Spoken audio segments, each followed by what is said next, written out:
Boa tarde a todos. Queria agradecer a organização pelo convite, né? E vou contar um pouquinho de dois casos que eu tenho acompanhado, de exemplos do que a gente tem feito mais recentemente no estado de São Paulo, especificamente mais na cidade de São Paulo. Vocês lembram desse incêndio, né? Foi em 2015, no Museu da Língua Portuguesa, que ele é um edifício histórico tombado. Ele fica incorporado à Estação da Luz, a estação ferroviária, construída, o edifício é de 1901, né? É uma arquitetura, todos os elementos ali da estação trazidos da Inglaterra, o projeto também em inglês, né? E ele foi aberto como museu. Na verdade, a parte administrativa dessa estação foi transformada em museu em 2005, né? E nós tivemos, então, para isso, um trabalho de restauro e de transformação, né, do edifício administrativo em museu naquela época, né? Ele funcionou, então, por 10 anos, quando, então, tivemos esse incêndio, que foi, parece, uma causa elétrica, numa exposição temporária, né? Não sei se muitos sabem, mas esse mesmo edifício já tinha sofrido incêndio em 1946, né? Ainda como edifício administrativo da ferrovia, da companhia ferroviária, né? E aqui são fotos e anúncios daquela época, do noticiário daquela época, também retratando os estragos desse incêndio de 1946. Né?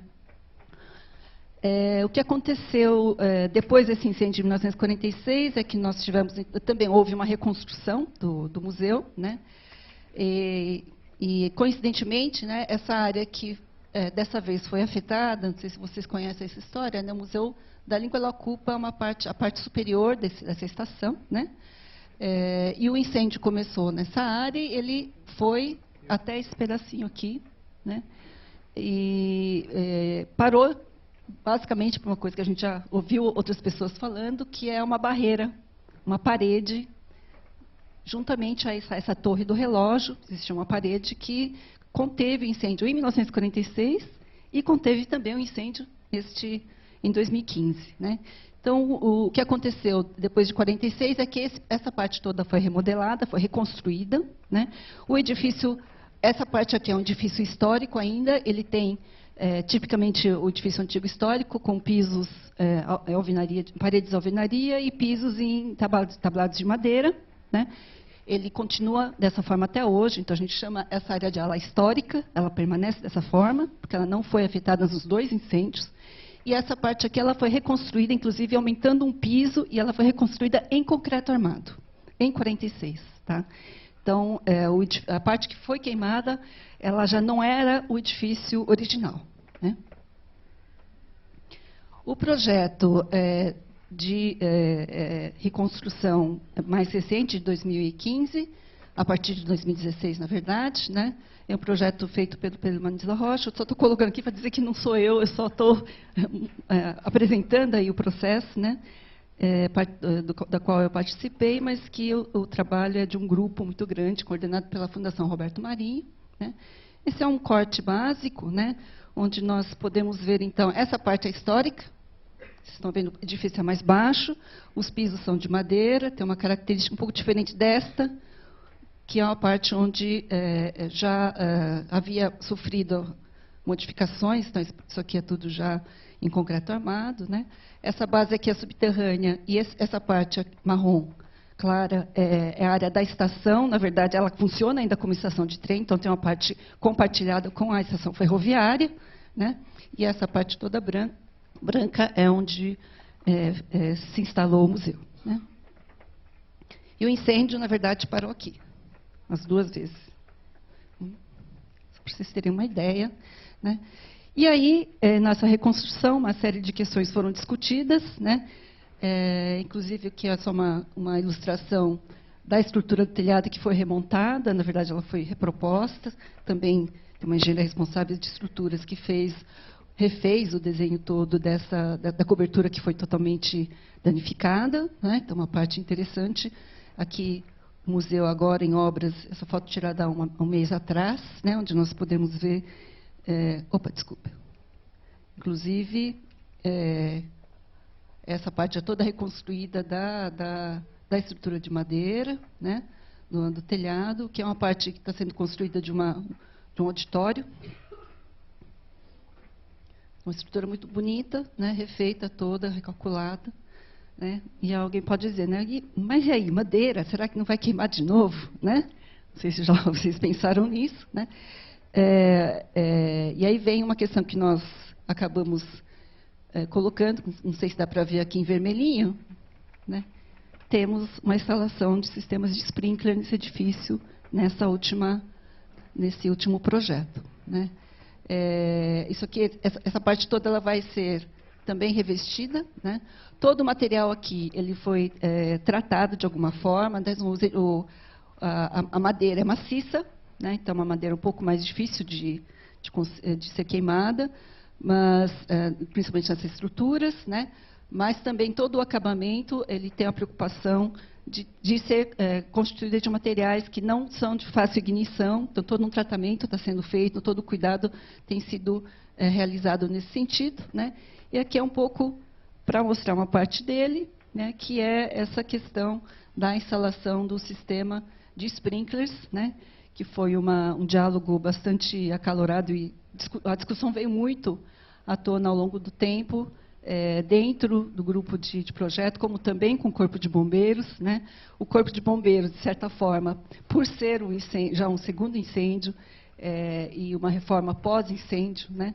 Eles tiveram muita resistência na verdade, esse edifício, pela regulamentação, não precisava de sprinklers, porque era um edifício antigo, já existente, né, o projeto de 2005, então a regulamentação, se a gente reconstruísse o edifício pelo projeto de 2005, não precisaríamos fazer nada além do que foi exigido em 2005. Né? No entanto, houve muito receio também por parte do bombeiro por ter ocorrido o incêndio. Né? Então, houve um esforço muito grande de entender essa questão e o que a gente poderia fazer para melhorar, ou aumentar, por exemplo, pelo menos a condição de segurança desse edifício.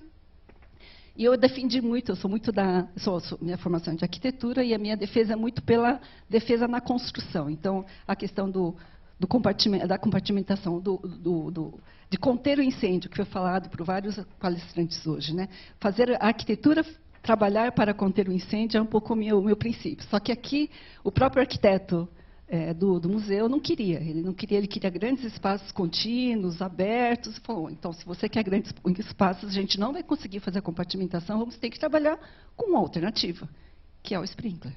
Né? Então, são questões que a gente precisa decidir, e isso foi interessante nesse projeto, que isso foi discutido desde o início, com o projetista. Né? Então, tentei convencer, de qualquer forma, mas ele, não quero, tem que ser um espaço aberto. Falei, põe uma cortina, põe outras coisas. Não, quero espaço aberto. Falei, então, tá bom, então, se eu quero espaço aberto, não tem que conversar e propor outras soluções alternativas. Né? Então, isso foi um diálogo, não só da minha parte, mas também depois com o reforço do Corpo de Bombeiros, também dizendo que eles ficariam muito mais confortáveis com o sistema de proteção ativa, no caso, os sprinklers, né, para a cobertura do edifício. Isso foi feito, então, o edifício inteiro, inclusive a parte histórica, vai ser protegida. A obra já está andando, né? O sistema já está sendo instalado. Né? Aqui, por exemplo, é um corte que eu fiz nessa parte histórica, né, do edifício, onde essa instalação de sprinklers é um desafio. Como o Michael falou agora há pouco, né, o edifício histórico ele é mais difícil de fazer esse tipo de intervenção. Né? No caso aqui, eu também conversei muito, eu sou a favor muito do sprinkler à vista, colocado por cima de... Aqui, no caso, embaixo, né? Colocado exposto. Né? Porém, em edifícios históricos, muita gente tem muita resistência a isso. Né? Acha, não, vai ficar feio, naquela tubulação. Fala, não, a tubulação não precisa ficar vermelha, pode fazer de outra cor. Tenta fazer, não quero. O pessoal do patrimônio está falando, não, somos contra. Então, admitiu-se, nesse caso, um custo muito maior, que é de embutir a instalação Porque isso aqui é madeiramento, aqui foi arrancado o tablado, né, do piso, isso aqui de baixo já é o forro do piso de baixo. Então, você vai ter que se colocar toda a instalação, abrir buraquinhos ali para colocar, então, os bicos de sprinkler, né, que acho que, não sei se vai ser um sistema fechado com uma tampinha, mas, de qualquer forma, ela vai ter que ser aberta. Então, todo o forro aqui está retirado para fazer outras instalações também, hidráulicas no geral, mas também a instalação de sprinkler é um grande desafio para esse edifício, até porque em algumas situações as vigas são muito próximas, né, então existe uma dificuldade aqui de distribuição. E a outra questão que foi colocada também foi a questão de proteger, inclusive, esse entreforro, né? Que o fogo poderia acontecer dentro desse entreforro, né? Entre o forro e o piso. Né? E como é que a gente protegeria essas áreas? Nesse processo todo, então, também houve um acordo de cooperação técnica com o Instituto Sprinkler Brasil, consultores nessa área que estão nos ajudando aqui a resolver as questões, indo lá na obra e resolvendo os casos mais complicados, né, para poder resolver, então, o projeto de uma forma mais consistente. Né? Então, esse edifício ele tem, inclusive, alguns reforços estruturais em metálico, não sei se dá para ver, né? Um edifício bastante interessante em termos de obra agora estrutural, inclusive, do projeto como um todo. Né? Bom, um pouquinho sobre o que a gente conseguiu aprender com esse processo todo, né, de uma forma bem rápida. Né? Foram dois, por exemplo, a Corpo de Bombeiros, nós tivemos um processo de aprovação no Corpo de Bombeiros, demorou 2 anos. Apesar dos nossos esforços todos, foi um processo foi interessante, mas bastante demorado. E conseguimos, uns 2 meses atrás, a aprovação, finalmente, do projeto no Corpo de Bombeiros, com a obra andando, né? Isso que é o mais complicado, né? Que a gente tem lá um cronograma para a entrega dessa obra, né? Mas, finalmente, entendemos a situação toda. Esse edifício ele tem uma complexidade maior, porque ele é um condomínio.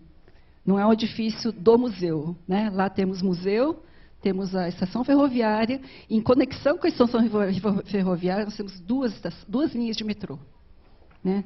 Então, isso tudo leva a um complicador maior. No caso aqui, a estação é da CPTM, a Companhia Paulista de Trens Metropolitanos, e o museu está instalado dentro de um complexo ferroviário. Né? Então, o Corpo de Bombeiros, por exemplo, ele entende aquilo como uma coisa só. A estação e o edifício do museu. Né? E a GARI e a plataforma. Tudo é uma coisa só. Então, o projeto, para ser aprovado, ele tinha que estar em acordo também. A estação ferroviária, a companhia de trens, tinha que também atender às condições do Corpo de Bombeiros. Então, foi mais complexo ainda, porque não bastava o museu resolver o problema dele, tinha que resolver o problema. A estação tinha que ter também, a companhia de trens metropolitanos também tinha que resolver o problema da segurança constante, de atender todas as regulamentações para o conjunto. Né? Isso também tem sido um desafio muito grande, que você trabalhar em condomínio é bastante complicado, né, para uma situação como essa. E esse trabalho conjunto ele tem um desafio muito maior, porque não é só na aprovação do Corpo de Bombeiros. Né? Isso é no dia a dia, porque pode acontecer o incêndio na estação e afetar o museu, e pode acontecer um incêndio no museu e afetar a estação, como afetou. Não sei se vocês lembram, né, depois que houve o incêndio, a estação teve que ficar fechada por uns 5 dias, alguma coisa assim, quase uma semana, porque havia ainda a suspeita, o risco de eventualmente uma parede do edifício do museu cair na GARI. Né? Então, existe todo um problema ali, né, que é maior do que a própria instituição museu. Né? Então, no dia a dia ainda vai se exigir um sistema centralizado ou de uma comunicação integrada entre problemas que ocorram na estação que podem afetar o museu e problemas que ocorram no museu que possam afetar a estação. Né? Então, é uma situação bastante complexa. né? Bom, de tudo isso, o que nós...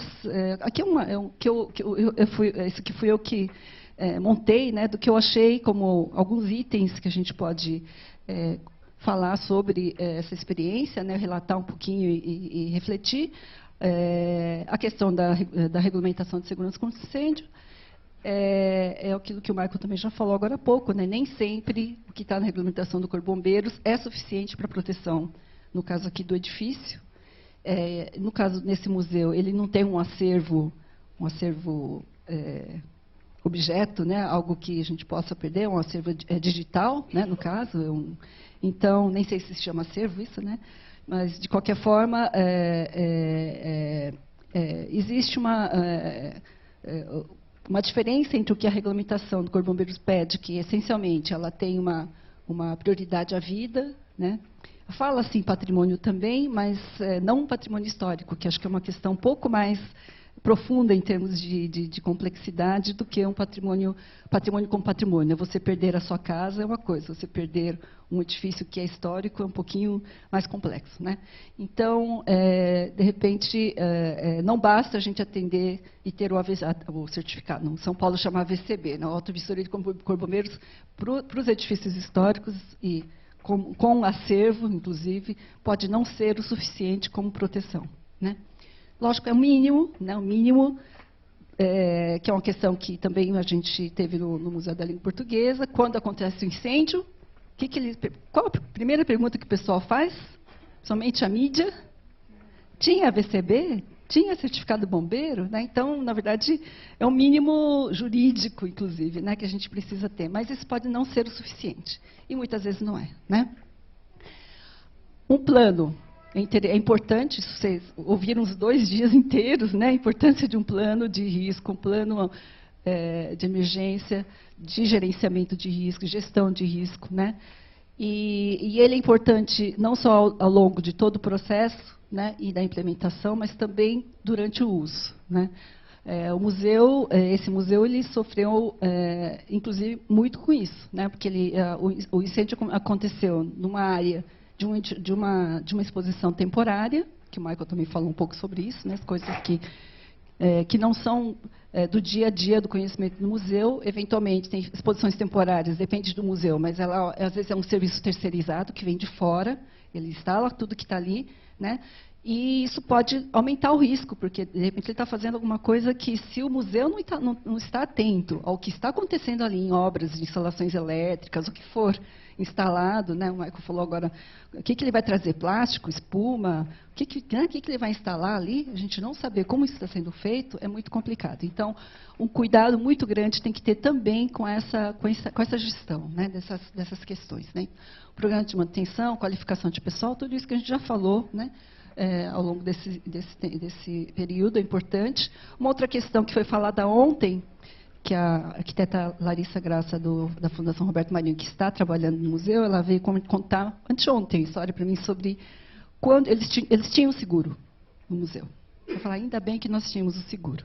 Só que ela teve que negociar por 9 meses, né, para conseguir que o seguro os indenizassem de forma adequada, porque as cláusulas do seguro são muito complicadas, né? E ela também tinha criticado muito o corretor, que foi criticado ontem, né? Ela falou a mesma coisa. O corretor parece que está para a seguradora e não para o segurado, né? Então, o que foi falado ontem é muito importante. Escolher o corretor adequado para fazer uma negociação e uma policy adequada e não engolir o que eles mandam para a gente é muito importante. E a arquiteta Larissa Graça, tinha comentado isso anteontem comigo, né? Que foi muito importante nesse processo todo, inclusive na indenização, porque a própria Fundação Roberto Marinho coordenou o projeto de 2005, quando foi implantado o museu. E, por isso, eles tinham toda a documentação tudo que foi feito no museu, todo o material que foi utilizado, tudo que foi instalado. Então, eles tinham isso tudo documentado. Por isso, eles falaram, olha, perdemos isso. Aí puderam ter uma comprovação para ter a indenização adequada, né? Então, veja a importância disso tudo, né, no processo, né? Então, isso é uma coisa que ela pediu para eu também comentar, e estou aqui passando para vocês. Okay? Bom, agora eu tenho 5 minutos, ou menos, que eu ignorei a placa, mas para falar sobre um outro projeto que está em andamento, né, que é a modernização e restauro do Museu Paulista, que todos conhecem como Museu do Ipiranga. Ele fica no Parque da Independência, né, em São Paulo. E é um edifício que foi construído em 1895 como edifício monumento. Vocês sabem, eu não sabia até uns anos atrás o que é um edifício monumento. Qual a diferença de um edifício e de um edifício monumento? O edifício monumento é um edifício que é um monumento, não é para ser usado, ocupado. É um edifício para você visitar, olhar, né? Acho que em Washington tem, né? O edifício do Lincoln, não sei, né? Uma coisa que você vai lá, olha o edifício, lá tem uma coisa. E a peça mais importante é o Independência ou Morte, né? Aquele famosíssimo quadro, né? Você vai lá, olha e vai embora. Esse edifício não tinha banheiro, não tinha nada instalado, porque não era para ninguém viver no edifício, né? Ele foi construído, concebido para ser um edifício monumento. No entanto, logo em alguns anos ele foi ocupado, né? Então, desde então, ele foi ocupado e modificado, de certa forma, para possibilitar essa ocupação, né? O que trouxe uma série de problemas para ele nessa vida longa que esse museu tem, nesse edifício tem. Bom, em 1963, ele passou para a Universidade de São Paulo, era um edifício público do Estado, né, um museu do Estado, passou para a Universidade de 63, né? É um museu histórico, né? De história, na verdade, de história material, né? Que começou a funcionar com esse propósito desde 1970, né? E, em decorrência de uma série de problemas aí, de falta de manutenção da própria edificação, não tanto do acervo, que a gente tem uma equipe muito boa de conservação, mas o edifício foi se degradando ao longo do tempo por falta de atenção mesmo, de manutenção. E, em 2013, a então diretora do museu, minha colega de faculdade, a professora Sheila Orstein, disse: não dá mais, porque houve um perigo, um problema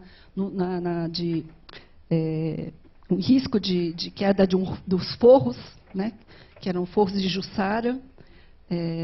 E aí ela disse: não dá mais, vamos fechar, porque já temos vários problemas. O Ministério Público, como todos sabem também, né, lá também nós temos um Ministério Público que já estava com várias ações de falta de acessibilidade, porque o museu não tinha acessibilidade nenhuma, né, nunca teve, e continuava não tendo, né. E uma série de outras questões levou, então, ao fechamento em 2013, por falta de segurança para os usuários, para as obras, para tudo, né. O museu tem cerca de 450 mil itens, tombado nas 3 esferas, municipal, federal e estadual, né? E o que foi feito desde então? Então, foi uma luta muito grande dessa diretora e da atual, Solange Lima, de fazer um diagnóstico, de pretender, então, que exista uma política e um projeto para fazer todo o trabalho de transferência das obras, esvaziar o museu. Foi uma coisa muito louca, porque, na verdade, 90% ou mais do acervo ficava em reservas técnicas, guardadas, né, e a área de exposição era mínima, né. Então, a ideia era que se transformasse o museu realmente, o edifício, numa área expositiva, quase que totalmente uma área expositiva, e a retirada dos acervos, assim como no Museu Nacional tem um projeto como esse, né, de retirada do acervo para outro local, e para partir para uma obra, então, de modernização e restauro, né. Nós tivemos, então, um processo que começou com uma elaboração de um programa de necessidades, o museu que a gente tinha como sonho, né, de museu, e foi feito, então, um programa de necessidades, foi aberto um edital de concurso público, que foi vencido por esse grupo, essa dupla de arquitetos, Heleno e Ferroni, né, que fez uma proposta com base no que nós pedimos no nosso programa de necessidades, uma ampliação, que é um subsolo ampliado, na frente do museu, né, na parte frontal dele, né, possibilitando um acesso por baixo e com uma circulação vertical modernizada, banheiros que não existiam, vão ter banheiros nessa área, e um mirante no topo do museu, que é uma vista maravilhosa. Então, a entrada do museu, que nunca teve uma entrada boa para ele, vai acontecer agora por baixo, né? Essa é a área de baixo, uma esplanada, embaixo onde vai existir áreas para exposições temporárias.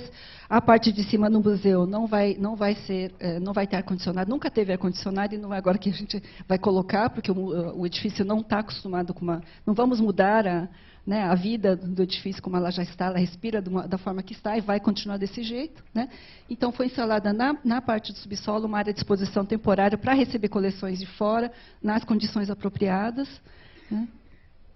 Essa é a vista que nós temos lá de cima, linda, que a gente vê a serra no fundo e a cidade de São Paulo. A parte de cima, então, há uma proposta também de uma ampliação para conseguir esse acesso, né? E, de novo, vai ter sprinklers. Também foi uma... De novo, eu tentei, juro que eu tentei, falei, não, vamos fazer compartimentação, vamos trabalhar com os ambientes menores, né, fazer barreiras para o fogo não se espalhar. Mas, no fundo, o que acontece com esse edifício, assim como com a parte histórica do Museu da Língua Portuguesa, os pisos são de madeira. Ou com o Museu Nacional, a mesma coisa, né? Então, mesmo que a gente consiga uma compartimentação de setores, a gente vai ter um problema entre pisos. Então, o fogo começa em algum lugar embaixo, ele vai passar para o piso superior por causa dos pisos, que são muito vulneráveis, não são todos de madeira, né? Então, é muito difícil. A gente não vai fazer uma intervenção trocando o piso, por exemplo, né? Não dá. Esse tipo de intervenção não pensamos, nem cogitamos. Então, aqui o que foi proposto também pelos arquitetos, em função de uma série de questões, porque o pé direito é muito alto, tem uma série de problemas que dificultariam um outro tipo de trabalho. Foi proposto também, né, a instalação de um sistema de chuveiros automáticos, que a gente chama de sprinklers, né, no edifício como um todo, né. Então, esse é um trabalho que está sendo feito, né, vai ter lá todos os sistemas de proteção contra incêndio, né. Meu tempo já acabou, então eu vou fechar, né. Onde nós estamos hoje, né? A gente está... já fizemos, então, o concurso, contratamos os arquitetos, né? Os projetos executivos já foram encomendados, foram entregues, né? A Renata Mota também faz parte da equipe, tem trabalhado intensamente, né, nessas sessões todas, né? E agora a gente vai partir no segundo semestre, se Deus quiser, para o início da construção, que deve durar aí uns 2 anos, 30 meses, é isso? 30 meses. Está super certa que a gente vai conseguir fechar em 30 meses, porque nós temos um prazo, né? Nós temos um prazo, uma data que não dá para adiar, né? Que é 7 de setembro de 2022, que é a comemoração do bicentenário. E nós queremos abrir no bicentenário da Proclamação da República, essa comemoração que deve ser é para o Brasil todo, né? Não é só para a gente lá na Universidade de São Paulo, é para o Brasil todo. Então, a ideia é que isso aconteça nas próximas etapas, né? A gente vai ter que entregar o edifício, depois vai ter que rechear o edifício, como eu digo, né? Implementar todas as exposições, e dessa vez nós vamos ocupar praticamente todos os espaços do edifício monumento com exposições, né? Então, a nossa coleção vai ficar muito à vista, né, para todos, né, e a abertura, se Deus quiser, em 7 de setembro de 2019, com o edifício totalmente protegido. 22, oi! 22, obrigada.